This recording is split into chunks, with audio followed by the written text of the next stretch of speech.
नमस्कार दोस्तों, welcome to CNC Infotech YouTube channel. दोस्तों आज की इस वीडियो से हम शुरुआत करने जा रहे हैं आपकी RSCIT बुक के 1 से लेकर 16 चैप्टर्स तक, उन चैप्टर्स के अंत में दिए हुए वैकल्पिक प्रश्न उत्तरों से। यहाँ पे हम आप लोगों को RSCIT बुक के अंदर जो 16 चैप्टर्स है और उन चैप्टर्स के अंत में जो बहुवैकल्पिक प्रश्न उत्तर है, उन प्रश्न उत्तरों की हम तैयारी करवा रहे हैं। जैसे कि आप स्क्रीन पे देख पा रहे होंगे, जो आपका चैप्टर होता है उस चैप्टर के अंत में कुछ आपके प्रश्न उत्तर होते हैं, जो कि आपके 8 प्रश्न होते हैं और उसके जस्ट नीचे आपके आंसर्स भी होते हैं। तो हम आप लोगों को इन पूरे 16 चैप्टर्स के ये वीडियोस भी कंप्लीट करवाने जा रहे हैं, जिससे कि आप अपने RSCIT एग्जाम की तैयारी कर सके, जो कि 28 नवंबर 2021 को होने वाला है। और दोस्तों इसके अलावा अगर आप हमारे चैनल की प्लेलिस्ट सेक्शन के अंदर जाते हैं तो वहाँ पे आप लोगों को प्लेलिस्ट मिलेगी 3 तरीके की। पहली प्लेलिस्ट है आपकी RSCIT पेपर्स के रिगार्डिंग, जो कि इंपॉर्टेंट क्वेश्चन आंसर से प्रीवियस पेपर से, तो वो हमने आपको सॉल्व करवाए हैं। उस प्लेलिस्ट को आपको चेक करना चाहिए, उसमें बहुत सारे इंपॉर्टेंट क्वेश्चन आंसर्स हैं जो कि आपके RSCIT प्रीवियस पेपर से। दूसरा आपको RSCIT अपडेट्स की रिगार्डिंग प्लेलिस्ट मिलेगी और तीसरी प्लेलिस्ट आप लोगों को मिलेगी दोस्तों ये जो चैप्टर है आपके, इन चैप्टर्स को हमने डिटेल में समझाना शुरू किया है वीडियोस की फॉर्म में, तो वो प्लेलिस्ट भी आपको देखनी चाहिए। तो दोस्तों चलिए आज का हम ये पहला चैप्टर और उस पहले चैप्टर के क्वेश्चन आंसर्स देख लेते हैं, जो कि चैप्टर के अंत में होते हैं।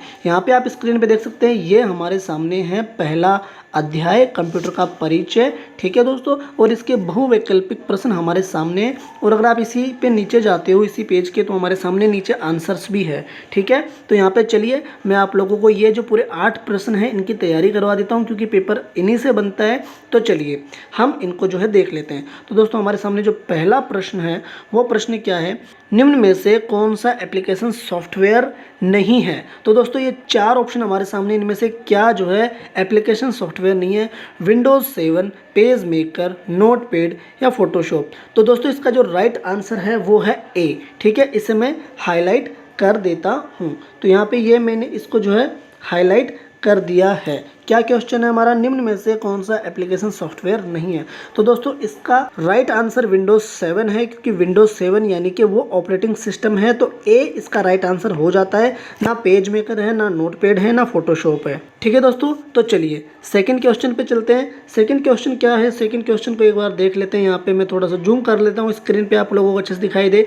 तो इसको दोस्तों देख लेते हैं। सेकंड क्वेश्चन कहता है, निम्नलिखित में से कौन सा कंप्यूटर हार्डवेयर को चलाता है और अन्य सॉफ्टवेयर को चलाने के लिए मंच के रूप में कार्य करता है। तो दोस्तों इसका राइट आंसर है वो है आपका ए, ऑपरेटिंग सिस्टम इसका राइट आंसर हो जाता है। इसे मैं यहाँ पे हाईलाइट कर देता हूँ। इसका राइट आंसर है ए, ऑपरेटिंग सिस्टम ही आपके कंप्यूटर हार्डवेयर को चलाता है और सॉफ्टवेयर को चलाने के लिए मंच प्रदान करता है।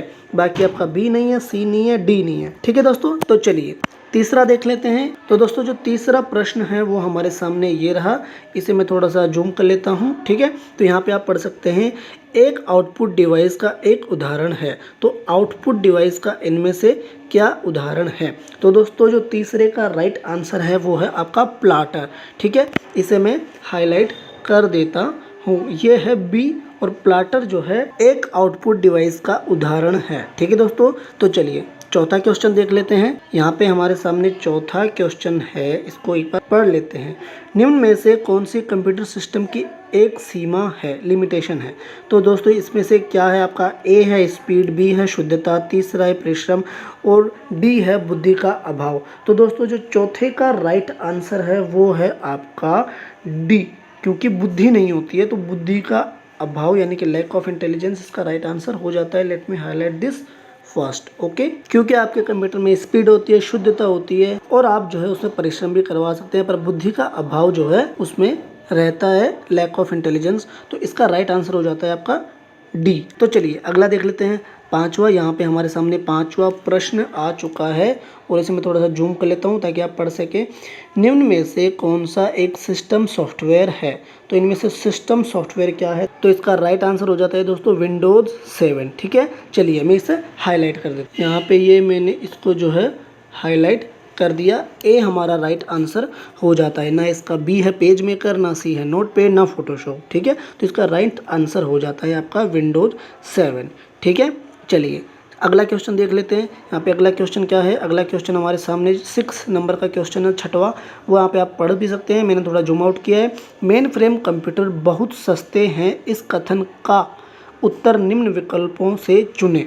तो दोस्तों ये बात सही है, गलत है, क्या है? तो इसका राइट आंसर है गलत।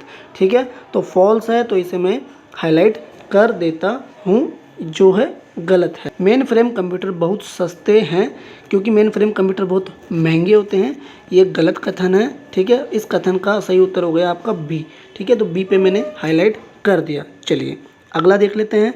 अगला हमारे सामने आ जाता है दोस्तों यहाँ पे 7 नंबर का क्वेश्चन, और ये क्या कहता है, कौन सा कंप्यूटर वर्गीकरण नहीं है? तो दोस्तों यहाँ पे आपका ए है मेन फ्रेम, बी है मैक्स फ्रेम, और सी है मिनी, और डी है नोटबुक। तो आपका राइट आंसर है दोस्तों इसमें बी मैक्स फ्रेम। ठीक है, चलिए इसे मैं हाईलाइट कर देता हूँ। यहाँ पे मैंने ये इसको हाईलाइट कर दिया है। कौन सा कंप्यूटर वर्गीकरण नहीं है? तो मैक्स फ्रेम इसका राइट आंसर हो जाता है, इसे आपको ध्यान में रखना है। ठीक है माय फ्रेंड्स, चलिए अगला देख लेते हैं। इसी अध्याय का अगला और अंतिम क्वेश्चन क्या है और उसका आंसर भी देख लेते हैं। क्वेश्चन है सबसे तेज कंप्यूटर कौन सा है? तो ये आपको पता होना चाहिए दोस्तों, सबसे तेज कंप्यूटर सुपर कंप्यूटर होता है। तो चलिए इसे मैं हाईलाइट कर देता हूँ, डी हमारा राइट आंसर हो जाता है। सबसे तेज कंप्यूटर हो गया आपका सुपर कंप्यूटर। ठीक है, ना ही आपका मेन फ्रेम कंप्यूटर है, ना ही आपका माइक्रो कंप्यूटर है, ना ही आपकी वर्क स्टेशन है। तो डी इसका राइट आंसर हो जाता है, सुपर कंप्यूटर।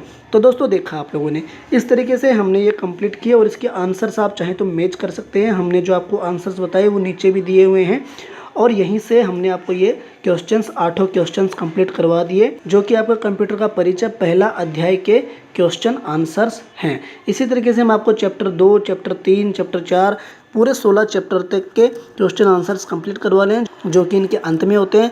आपके एग्जाम जल्द ही आने वाले हैं। इन वीडियोस की सहायता से आप अपने एग्जाम की तैयारी कर सकते हैं और अपने एग्जाम में अच्छे मार्क्स ला सकते हैं। तो ये आज का हमारा पहला चैप्टर हो गया। जल्द ही हम RSCIT बुक के दूसरे अध्याय कंप्यूटर सिस्टम के क्वेश्चन आंसर्स भी लेके आने वाले हैं। तब तक आप हमारे चैनल को सब्सक्राइब कर लीजिए। अगर आप नए आए हैं तो दूसरा प्लेलिस्ट को चेक कीजिए, वहाँ पे हमने आप लोगों के लिए ऑलरेडी काफी अच्छी प्लेलिस्ट बना के रखी है, जो कि आपके लिए काफी हेल्पफुल साबित होने वाली है। CNC इन्फोटेक सदैव आपके उज्जवल भविष्य की कामना करता है। वीडियो देखने के लिए आपका बहुत बहुत धन्यवाद। Thank you so much.